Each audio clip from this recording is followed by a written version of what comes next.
Olá pessoal, sejam bem-vindos mais uma vez aqui ao canal do Professor Chagas e hoje para a nossa primeira aula do Estatuto dos Servidores Públicos do município de Itaúsu, Goiás. Mas antes eu já quero convidar você que ainda não é inscrito aqui no nosso canal a estar se inscrevendo. Galera, se inscreve aí para me ajudar a chegar aí aos 10 mil inscritos, tá certo? Não esquece de ativar o sininho para receber todas as notificações das aulas que estão sendo postadas, de todas as notícias dos concursos que estão acontecendo, tanto no Distrito Federal como em especial aqui no estado de Goiás, em Minas Gerais e atendendo a pedido agora também no estado do Tocantins. Já são 4 estados cobertos aqui pelo nosso humilde canal para ajudá-los aí na preparação para o seu cargo público. Se você já é inscrito, deixa aquele like, deixa aquele comentário que eu terei o maior prazer de respondê-lo. Vamos lá, pessoal, dar início ao nosso estudo do Estatuto dos Servidores Públicos Municipais do município de Itaúsu, Goiás. A Lei 374 de 1990. Ela dispõe sobre o regime jurídico dos servidores públicos. Aqui está escrito funcionário, mas essa nomenclatura ela já caiu em desuso. A nomenclatura correta agora é servidores públicos municipais da Prefeitura Municipal de Itaúsu, Goiás e das outras providências. O capítulo 1 das disposições preliminares, ela vai tratar da parte conceitual, né? Nós vamos entender aqui a parte conceitual, os conceitos de regime jurídico, servidor público, cargo, classe e assim por diante. O regime jurídico é o quê? Na iniciativa privada, nós temos a CLT, a Consolidação das Leis Trabalhistas, que vai reger ali todos os deveres, atribuições e responsabilidade ali do funcionário da iniciativa privada. Não podia ser diferente, nós que somos servidores públicos regidos pelo regime jurídico, temos a nossa lei, aqui no caso a Lei 374, que é o regime jurídico dos servidores da Prefeitura de Itaúsu, Goiás. O regime jurídico ele vai também disciplinar as atribuições, os deveres, as responsabilidades e as penalidades a qual o servidor está sujeito. Então, esse é o conceito de regime jurídico. O que é o servidor público, né? Que está também funcionário. Só lembrando que essa lei ela é de 1990 e já passou por várias modificações aí com a Lei 8.112, que agora é o novo molde para que se crie os novos regimes jurídicos aí dos servidores. Então, várias coisas, várias nomenclaturas mudaram. E aqui, então, funcionário. Nessa lei antiga está escrita funcionário, mas agora a nomenclatura correta é servidor público. Quem é o servidor público? É a pessoa legalmente investida em cargo público. Preste atenção, de provimento efetivo e em comissão. O provimento efetivo é essa pessoa que entra através de concurso de provas e títulos. E a pessoa em comissão, ela é aquela pessoa que pode ser tanto uma pessoa estranha à administração pública, que foi nomeada para um cargo de livre nomeação e exoneração, como também um servidor também pode ser nomeado para um cargo em comissão ou de confiança, tá certo? Então, os dois são considerados cargos públicos, independente de que aquela pessoa do cargo em comissão tenha passado em concurso ou não, mas enquanto ela estiver nomeada, ela é um servidor público, tá certo?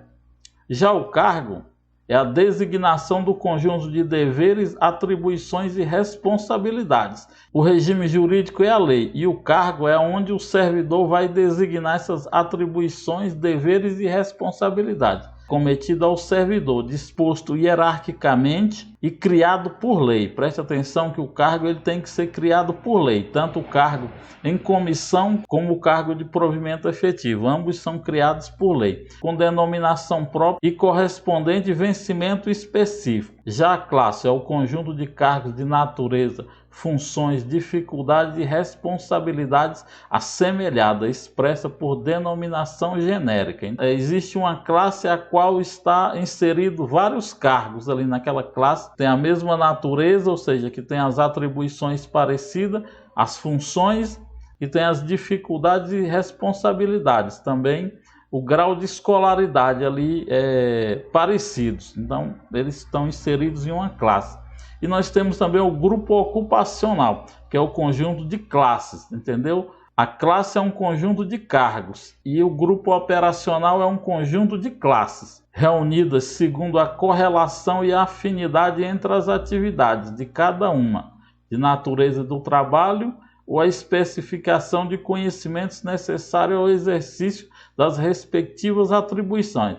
Então a classe e o grupo operacional eles são bem parecidos. A única diferença é que a classe é o conjunto de cargos. É um monte de cargos que vão estar inseridos nessas classes. E o grupo ocupacional é o conjunto de classes reunidas ali dentro desse grupo. Aí o artigo 3º vai falar que é vedado o exercício gratuito de cargos. Há uma exceção aqui, os cargos de mesário, júri, aquelas pessoas que vão participar do júri popular, elas também são servidores de caráter transitório. O que é vedado aqui é o exercício gratuito, ou seja, você exercer um cargo público gratuito, porque você tem que ou passar no concurso público caráter efetivo ou ser nomeado. Nunca você pode desenvolver as atribuições, se você não é de caráter efetivo ou se você não é nomeado, porque a administração pública torna-se responsável por todos os atos praticados pelo servidor, cabendo à administração indenizar o particular no caso de prejuízo a um particular e depois cobrar do servidor, se realmente existir a responsabilidade do servidor nesse prejuízo causado ao particular. O artigo 4º vai falar assim: o poder público municipal propiciará condições aos funcionários de se desenvolver funcional e profissionalmente, fazendo carreira no serviço público. Nós vimos a carreira, então o servidor ele vai construir uma carreira ali dentro do serviço público. O parágrafo 1º fala assim: a carreira se processará mediante a passagem do funcionário para a classe de nível mais elevado, através dos institutos de acesso e da transposição, ou de referência de vencimento para outra, dentro da mesma classe, utilizando-se o instituto da promoção. Então, a carreira que o servidor vai constituir é aquela que ele vai sendo promovido dentro, por exemplo, ele entra ali como um servidor comum, depois ele passa para um cargo de chefia dentro da mesma atribuição, um coordenador, um supervisor, se assim tiver. Ou então ele passa para uma segunda fase, se mantém no cargo, só o seu salário que vai aumentar conforme essa promoção. Aí, cada ente federativo tem aqui o seu modelo de promover essa elevação de nível, de classe. O parágrafo 2º vai falar: lei e regulamento próprio estabelecerão os procedimentos e normas relacionados com a carreira do servidor no serviço público municipal, aquilo que eu acabei de falar anteriormente. Aí o 5º fala assim: os funcionários ocupantes de cargos do magistério estarão sujeitos, além do disposto nessa lei, às disposições próprias previstas na lei específica. Então, os servidores do magistério, no caso os professores, eles, além de estarem sujeitos a esse regimento, terá também uma lei específica que vai disciplinar todas as suas atividades ali dentro do magistério. Capítulo 2 vai falar do provimento e da vacância. Seção 1, das formas de provimento. A forma de provimento é como serão preenchidas essas vagas, né? Existe a vacância, que é onde vai se criar a vaga, e existe o provimento, que é como se vai preencher essas vagas que se criou no serviço público. Aí o artigo 6º vai falar assim: os cargos públicos serão providos por nomeação, acesso, transposição, reintegração, reversão, transferência e relotação. Quero que vocês observem, como eu falei que essa lei é ultrapassada, a transposição de cargo ela já foi julgada inconstitucional pelo STF. A transposição ela não tem mais valor no ordenamento jurídico atual, então a gente não vai estudar a transposição. O artigo 7º fala assim: compete ao prefeito municipal prover por decreto os cargos públicos do executivo, observadas as prescrições legais. Primeiro vem a lei, que vai criar os cargos. Essa lei ela tem que partir os cargos de natureza do poder executivo. O prefeito propõe a criação de cargos e a Câmara Municipal vai autorizar. Depois que esses cargos foram criados, aí você passa no concurso. Então o prefeito vai fazer um decreto de nomeação, nomeando as pessoas que foram habilitadas ali no concurso público para ocupar esse cargo que a lei anterior tinha criado. O parágrafo único diz assim: o decreto de provimento deverá conter necessariamente as seguintes indicações, sob pena de nulidade do ato e responsabilidade de quem der posse: a determinação do cargo vago e os demais elementos de identificação, o caráter efetivo ou comissionado da investidura, a indicação de que o exercício do cargo far-se-á acumulativamente com o de outro cargo público, quando for o caso. Mais na frente nós vamos ver isso. Mais na frente nós vamos estudar sobre acúmulos de cargos públicos. Seção 2 vai falar da nomeação, que a nomeação, como eu falei, é a forma originária de provimento do cargo público. Como eu tinha falado, a pessoa passa no concurso, depois que ela passa no concurso, ela é nomeada. O prefeito emite um decreto nomeando essas pessoas. E aí, professor, com a nomeação, a pessoa já é dona do cargo? A pessoa só vai estar efetivada no cargo com a posse. O cargo não é do servidor, o cargo é do município. Você está apenas em posse daquele cargo.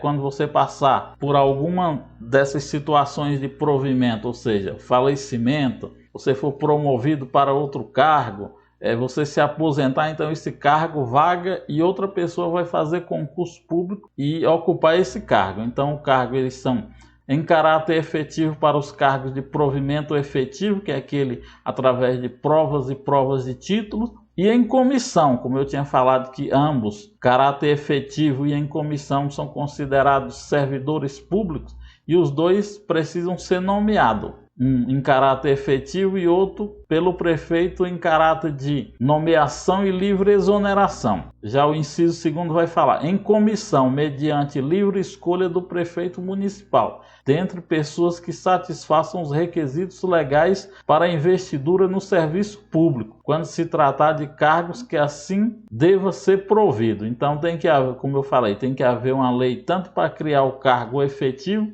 como para criar o cargo em comissão. A diferença é que você tem que passar pelo concurso público e outro você é apenas nomeado para o prefeito para exercer esse cargo em comissão por algum determinado tempo. E é isso aí, pessoal. Essa foi nossa primeira aula do Estatuto dos Servidores Públicos do município de Itaúsu, Goiás. Espero que todos tenham gostado. A gente se vê na próxima aula. Um abraço do professor Chagas e fiquem todos com Deus. Valeu!